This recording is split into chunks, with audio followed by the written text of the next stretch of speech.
My name is Catherine Blanche and I'm the third owner of Cintra. My girlfriend asked me if I would come and have a look at a property she was interested in Maitland. I drove past the house and realised that it was Cintra. I pulled my vehicle up and you'll have to excuse me, I didn't expect this to happen again, and I started to cry. I was there for quite some time until the real estate agent came out and asked me if I was okay. We walked through the gates and it was the most magical moment I have ever experienced in my life. He said, "You'll have to excuse me, some of the doors are locked and we can't get access." And I said, "That's okay." I said, "I'll take the house."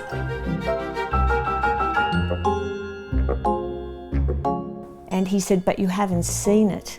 There is a lot of work to be done." I said to him, "If you have to look through a property like Cintra to decide if you want to spend the rest of your life here, then you're the wrong person to buy the house."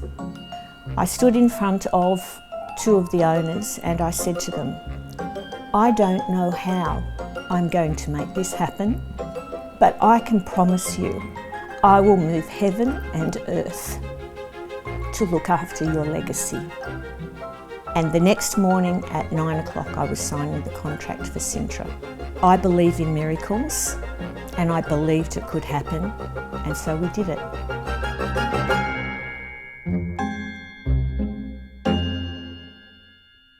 Cintra House is one of Maitland's preeminent buildings. It's a landmark property that I think the community over generations holds very dear. Cintra is a 31-room Victorian Italianate mansion built in the boom style, first built in 1878 and was owned by the Cohen and Levy families. The 31 rooms consist of 14 bedrooms and a coach house that has 9 rooms, and together with that we sit on 1 acre of manicured gardens. One of the first things that you will see when you come through the massive wrought iron gates is the heart-shaped grassed verge that welcomes you to the house. This is as a result of Benjamin Wolfe Levy meeting the love of his life, travelling for 3 months by wooden ship to the town of Cintra in Portugal and falling in love with his beautiful and beloved wife. He came back and built Cintra as a token of love, hence the heart-shaped driveway. The bricks that are used in the decorative features of the garden are impregnated and stamped with heart-shaped motifs. Cintra is an iconic nationally heritage listed property, listed with both the National Trust and the National Register. It is one of the very few, if not only, boom-style Victorian mansions that still retains its original features, furniture, garden layout and architectural integrity. This style of architecture was particularly predominant around the development and discovery of the goldfields in Australia. The architect was J.W. Pender, and he came from Scotland. He designed Beltrees up outside of Scone, Sherborne, which is in Church Street, many other places around the town. The way you recognise it is the lacework. He has grape leaves. As soon as you see that house, you just know it's a Pender house, and they're dotted all around Maitland. The university holds the original Pender plans, and over the years we've been involved with the owners, the current owners of these majestic properties. Within walking into the front door just completely blew me away. I felt like I was overwhelmed. It was just beyond all expectation. It's one of the most significant Victorian Italianate buildings in the state. It expresses itself in terms of the floor plan and positioning of rooms in terms of the movement of the sun. Those were all elements that Pender was clearly mindful of, and I think the current owners appreciate today. Gardens are stunning, and the garden was architecturally designed, and it also shows the affluence of the people that they could afford to do this. They are the original plantings So it's a wonderful opportunity for people to see how gardens were laid out in the formal and cultural sense at the turn of the century. You have some spotted gums here, you have some water housia over here. Really interesting species that you don't really see really old specimens in these parts of Maitland. We have biodiversity corridors, and so when you're thinking about things like squirrel gliders or koalas or even microbats and birds, an area like Cintra, where you have these quite old tall trees, they're offering connectivity structures basically where these species can get from one core habitat to another. I just did a quick walk through here and I noticed 2 satin bowerbird nests full of blue pegs and bits of plastic and things. We have a full reticulated water system that is dependent on the roof feeding to the gutters and the 6 tanks and wells that we have located down within the deep bowels of the ground, which are then hand pumped by servants, which we're quite short of at the moment, to the top of the tower, which holds a 200-gallon water tank. Cintra can be completely independent of all external water sources, so it would be very interested for those that are interested in environmental ways of sustaining their homes, just by reintroducing those practices that were here over 150 years ago. The house is a stunning building, but it's not the house, it's the people that make the house. And of course we had the Jewish people first, the Levies and the Cohens. So she was built in 1878, and at that time she was owned by Benjamin Wolfe Levy, who was working with the Cohen family as he had married one of the Cohen daughters, and they were very big in shipping and they were merchants in the area. They were families who really impacted on the cultural scene of Maitland, the economic establishment of Maitland during boom time. 1850 to the 1880s was that really economic prosperity. Everything came through Maitland to go up to Queensland, out west. So it was the primary node. Benjamin Wolfe Levy lived and worked in Maitland at the Cohen building, which is located in High Street, Maitland. And around about 1887, he and his family moved back to London. His cousin, a Cohen, moved into the property. Lifestyles were different, and the Cohens moved in with a vision to create Cintra as a place of great entertainment, and hence, at the time, they felt it was appropriate to extend the property. And we had the north wing built in around about the mid-1880s, which housed 4 additional bedrooms, the billiard room, the servants' hall and the housemaid's room. Family parties, all sitting out on the veranda, and we're talking about probably 3-4 generations. It was probably a central meeting place for the Jewish people in Maitland. So that was a very, very important period, but regrettably, by the late 1880s, the shipping industry had declined. So at the turn of the century, the Cohen family decided that they would sell the property. And the house at the turn of the century, in the early 1900s, was actually handed over to Mr. and Mrs. Pullen. And that began the second most important period of her life. There were 29 rooms that were used as a boarding house and run by Mrs. Pullen. Mrs. Pullen was here until 1915, when regrettably, as a result of pneumonia, she passed. And sadly, only 2 weeks later, here at Cintra again, Mr. Pullen passed. The house sat idle for 2 years until it was finally sold to the Long family. And in 1917, a family of 9 siblings, 3 brothers and 6 sisters, made the bold decision to purchase Cintra and turn her into a private hospital. At the time, the First World War was in progress and there was nowhere for the returned soldiers after they came back from the war. And so predominantly 5 of the sisters spent the rest of their life working with Cintra. They were amazing women, and they weren't as affluent as the previous owners. They'd actually fallen on fairly hard times, so it was turned into a hospital.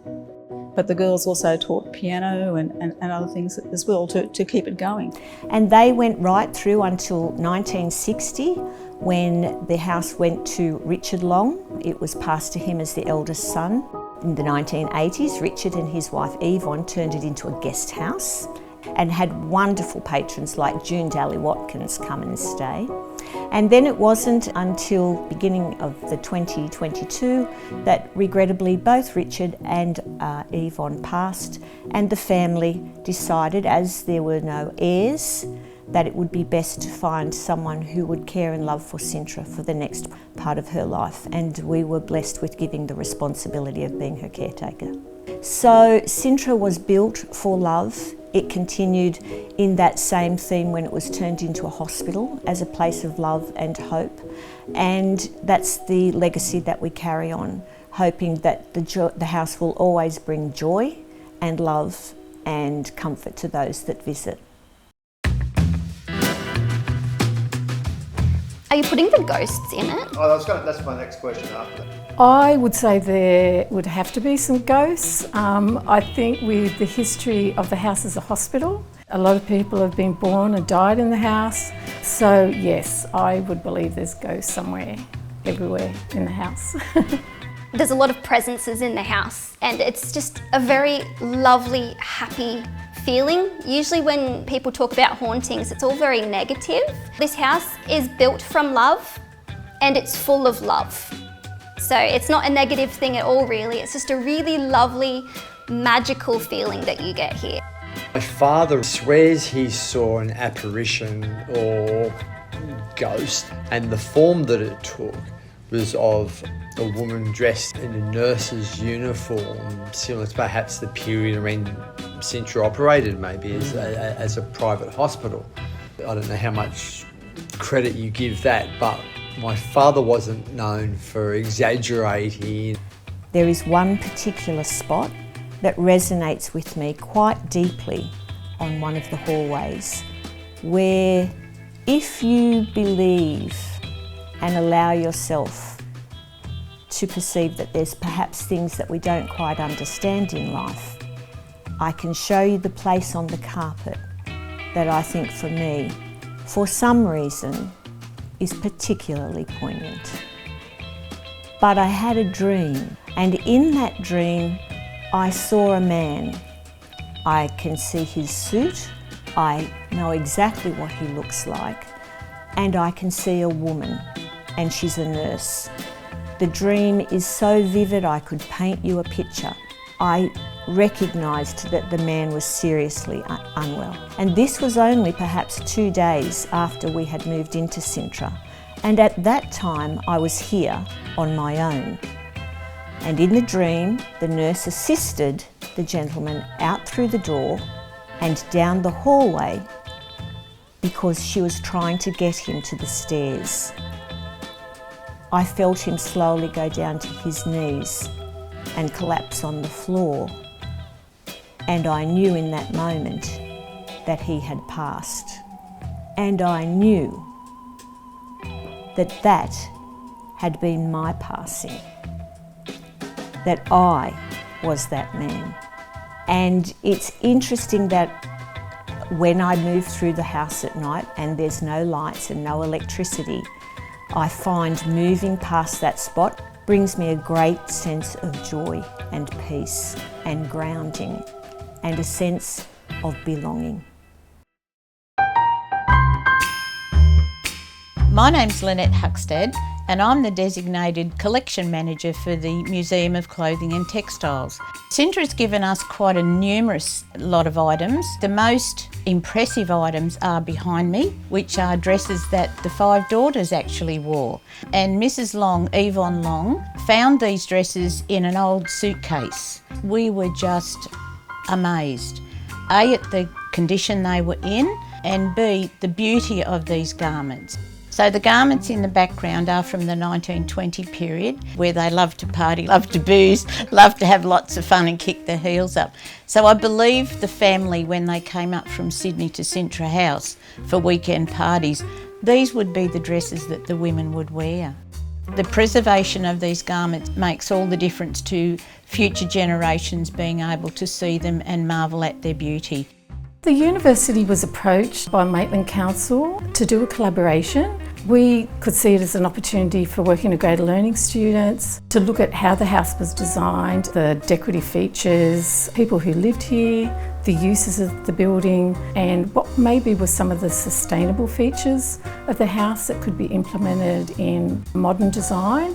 We're all ageing, we're becoming history. We'd like to get the younger guys in here and experience that same sort of awe and meet these sorts of people that are passionate about looking after stuff. So Cintra is absolutely magical, and there is so much history crammed into this one house. It's absolutely incredible. So it's the house, the gardens, and all the contents inside too. There's so many opportunities for future generations to learn about history through this house. There's artworks, there's rare books, there's antique records like the music discs. As part of the Vera Deakin internship, it was my job to digitise a collection of letters. Most of them are the Long brothers who went off to World War I. They wrote back to their sisters back at Cintra. Something that really stood out to me when I was digitising these letters is how connected you can get to people from the past. Like, I don't know these people, they're long gone, but you feel such a closeness and connection to them as you read through their stories. And something that I found personally so endearing was a story about one of the brothers. He actually got shot in the thigh during World War I, and he was quite bored in the hospital, so he actually started writing poetry. And he wrote back a poem to his sister Amy here and said, "You can publish this under a pseudonym. Do not tell anyone I'm writing poetry. For heaven's sake, do not tell anyone I'm writing poetry in here." The brothers are writing back about what girls they want to marry when they come home, very personal. I did a bit of transcription as well, so other people can find it easier to read, and they're digitising them. So we're making sure that we put that online so everyone can access these. The digital is just here to help us look after the physical, and we can't be deluded into thinking that the digital world is all there is, you know. There's a physical Cintra, and it's the physical Cintra that is the real challenge. Restoring the house takes three particular things: time, money, and the right people. To have two of those components is not enough. Everything is very time consuming with a heritage property because you've got to think about it, you've got to digest, you've got to manage correct processes. So we work with what's called the Borough Charter, which sets out principles, and they need to be considered and applied. So there's a lot of conservation management planning that goes into caring for a property like this. The maintenance program on her will be huge. She will need to work. The challenge is, how do we do that when you understand that the pane of glass in the window was manufactured in 1879 and cannot be replaced? One of the major problems that we have is, of course, our roof. And Cintra is nearly 1,000 square metres under roof, so it's an extremely large property. And what has happened is the Bangor slate roof has usually a shelf life of 100 years, and this girl has been wearing the same hat for much, much longer. Cintra, like many of us, will have to work to keep her future viable. We need more tourism coming to Maitland, and the likes of Cintra would be a draw card for a lot of people to come to the area. This house has taught me that history is living at the same time. It is not a memorial to something that's past and closed. I would love to see Cintra be here in 200 years, 300 years' time, okay? Have people coming and going and being a living home. Cintra is going to take an enormous amount of money to bring her back to just the starting point of where she needs to be. So that's the money. And then there's the time. Someone must devote all of their waking hours to the care and preservation of a property like this, because it's the architectural integrity and the detailing that makes Cintra so magnificent. What we would like to see are gardeners that would be able to love her gardens as much as we do. The double hung windows need to be reinstated so that the hot air rises and leaves. All of her aspects are heritage listed, so she can only work with heritage approved architects, painters and roofers, etc.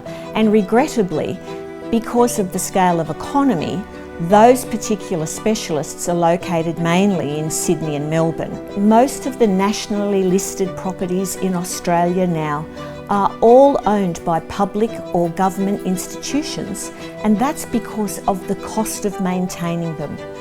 Any of us who have been so blessed to be given the responsibility of owning a heritage listed property are faced with inordinate challenges in trying to find the funds to be able to build and restore and maintain her. So does she become an Airbnb that specifically sits in the market where you would come in and have an 1879 experience? Do we do small boutique events? You could have chamber orchestras, small fashion parades. I don't know, but I know that if anybody is listening to this, those that this resonates with will come, will call, will make contact. Together we will find a future for Cintra.